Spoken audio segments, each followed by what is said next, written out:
नमस्कार और स्वागत है आप सभी का गौरव प्रणव इस चैनल पर। सिंस याचा पार्ट 1 ऑलरेडी मराठीमध्ये आलाय, so let's try to complete the part 2 in Marathi as well. So Tipu Sultan मी आता जस्ट वाचलो. विक्रम संपत द्वारा लिखित खूप सुंदर पुस्तक आहे. खूप डीप रिसर्च केलेलं पुस्तक आहे. प्रत्येकात जेवढे केवढे एव्हिडन्स अजूनही अवेलेबल आहेत त्या सगळ्या एव्हिडन्सेसचा अभ्यास करून मग लिहिलं गेलेलं पुस्तक आहे. मग आता evidences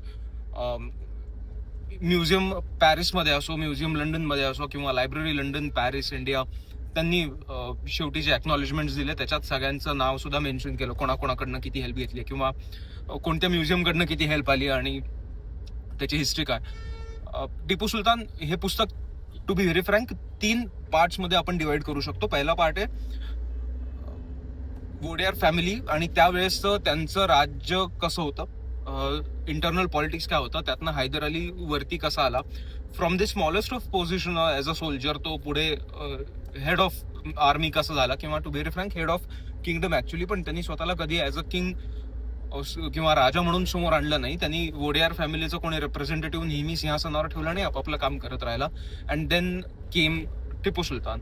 so part 2 is all about Tipu Sultan, की त्याचे 12 वर्ष 13 वर्षाचा कार्यकाळ त्याचा कसा होता, काय काय घडलं त्याच्यामध्ये, किती युद्ध झाले. आणि part 3 is after the war, after the death of Tipu Sultan, जे 1799 मध्ये 1799 मध्ये झालं. त्यानंतर काय आलं तर ह्या 3 गोष्टींमध्ये आपण हैदर अली पर्यंत आलो होतो, की हैदर अली गेला आणि आता त्याच्यानंतर ते राज्य किंवा तो कार्यभाग सगळा टिपू सुलतानकडे आलाय. त्यांनी वोडेयार फॅमिलीला किंवा सगळ्यांना बाजूला करून स्वतःचं सिंहासन बनवून स्वतःला राजा घोषित करून टू बी व्हेरी फ्रँक एकमेव सच्चा इस्लामिक राजा असं म्हणून सुद्धा त्यांनी स्वतःला घोषित केलं.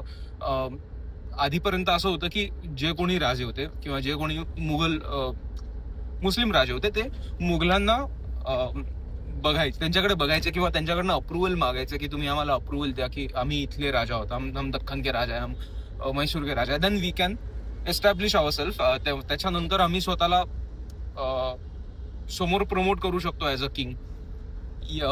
टिपू सुलताननी तेच करून बघण्याचा प्रयत्न केला. पण तोपर्यंत नाव it's very interesting to see, म्हणजे असं बघायला की तोपर्यंत ब्रिटिशर्स इंडियामध्ये आले होते, त्यांनी त्यांचं कोलकातामध्ये कॅपिटल स्थापित केलं होतं. तोपर्यंत फ्रेंच तिथे पुडुचेरीमध्ये होते. तोपर्यंत गोवामध्ये वेगळं कल्चर एस्टॅब्लिश झालं होतं.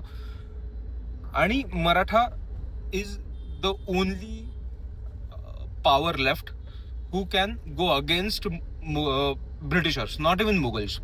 ओके. आणि सगळीकडे ना सगळ्यांच्या कोर्ट्समध्ये त्यांचे आता प्रत्येकाचे रिप्रेझेंटेटिव्ह यायला लागलेत की मराठा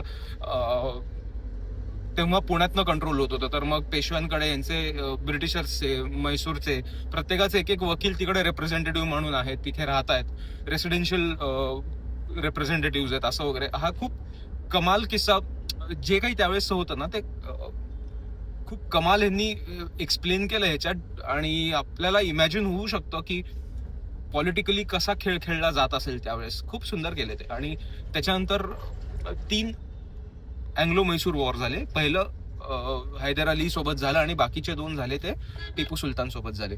दुसरं जे वॉर झालं, आता तोपर्यंत त्या सगळ्यांचे जे रिलेशन्स आहेत एकमेकांसोबत, की तोपर्यंत नेपोलियन बोनापार्ट तिकडे सोबत फ्रेंच आर्मी लीड करतोय. तोपर्यंत अँग्लो फ्रेंच तह झालाय काहीतरी. त्या तहामुळे आता पुडुचेरीवरनं फ्रेंच त्याला मदत नाही करू शकत आहेत किंवा इकडे इंग्लिश ब्रिटिशर्सनी यांच्यासोबत अलायज बनवलेत, मराठा आर्मी आणि हैदराबादच्या निजाम सोबत सुद्धा. सो आता ते सुद्धा तिघं खूप वियर्ड ह्याच्यात आहेत. हैदराबादच्या निजामनी नेहमी म्हणजे त्यांनी डबल एजंट सारखं खूप काम केलं. तो इकडे सुद्धा हो म्हणतोय मैसूरला, तिकडे सुद्धा ब्रिटिशर्सला हो म्हणतोय.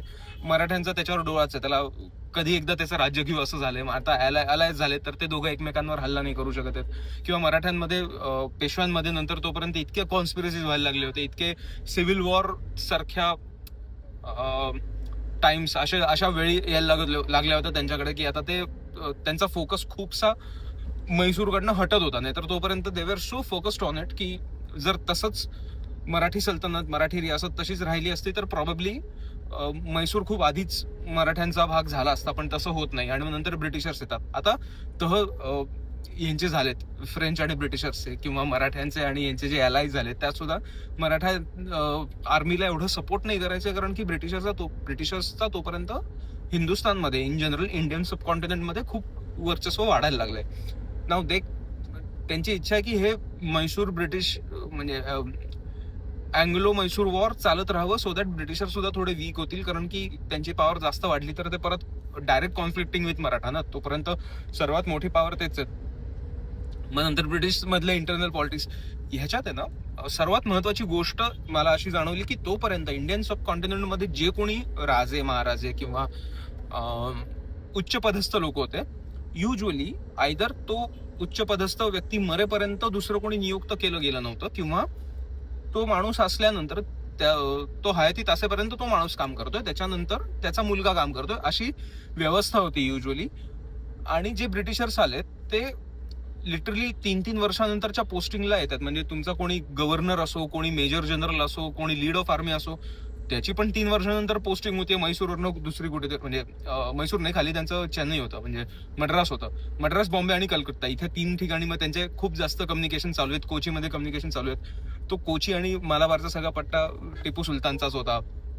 आता हे खूप जास्त क्लिष्ट आहे आणि ऑडिओ बुक 35 तासाची आहे, 2 भागांमध्ये सुद्धा तसं तुम्हाला एक्सप्लेन करणार का नाही, त्यामुळे तुम्ही बुक नक्की वाचा. मी ऑफकोर्स डिटेल रिव्ह्यू देताना खाली डिस्क्रिप्शन मध्ये लिंक देतोय, सो तुम्ही ती पुस्तक नक्की विकत घ्या आणि नक्की वाचा. अमेझॉनवरती अवेलेबल आहे. पण हे सगळे कॉम्प्लेक्सिटीज एवढ्या चालू आहेत आणि त्याच्यामध्ये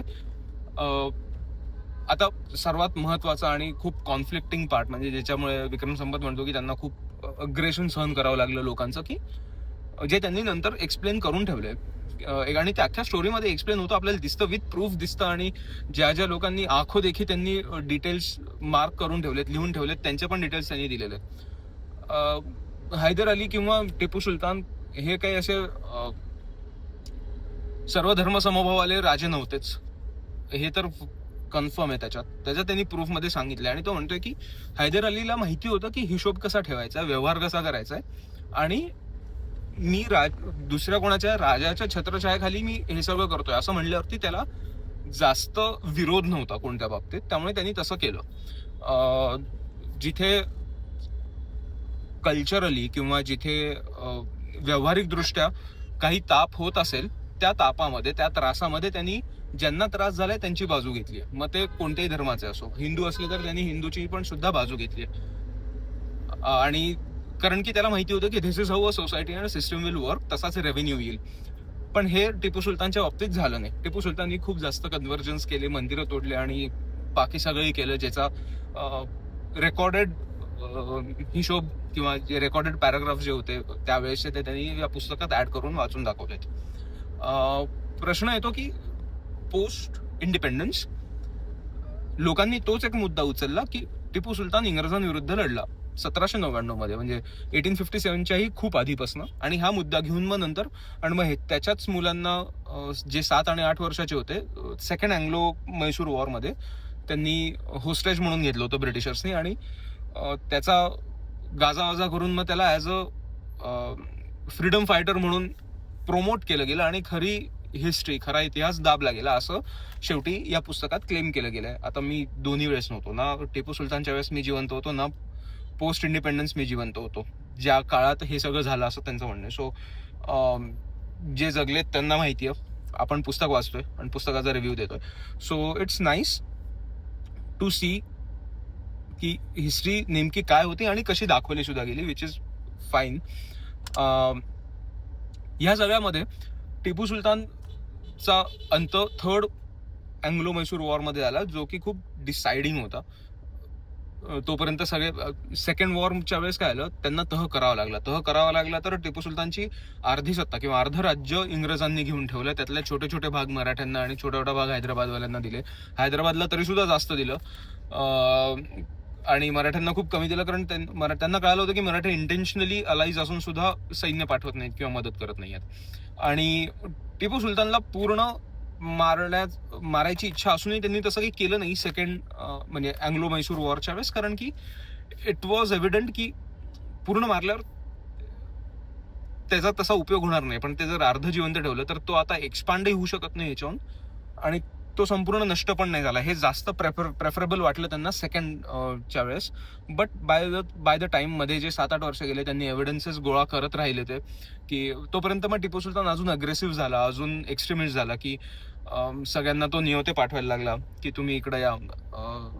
टर्कीच्या सल्तनतला म्हणजे इस्तानबुलवरती त्यांनी हे पाठवले की तुम्ही इकडे या, इकडे हल्ला करा, आपण भारतावरती म्हणजे इस्लामिक परचम लहराएगा वगैरे, सेम त्या टोन मधले त्याचे लेटर्स आहेत तिकडे. किंवा त्यांनी अफगाणिस्तानवरनं पण शहाला बोलवण्याचा प्रयत्न केला. त्यांनी फ्रेंच सोबत 2-3 प्रयत्न केले, जास्त आर्मी मला इकडे पाठवा, मी इकडे ब्रिटिशर्सना हरवतो म्हणण्याचे, पण तोपर्यंत तिकडे युरोपमध्ये गोष्ट एवढी ऑकवर्ड झाली होती की तसं काही त्यांना जमलं नाही. त्यामुळे हे त्याचे सगळे प्रयत्न फेल गेले. But all of this was quite enough as an evidence for Britishers to attack on him again.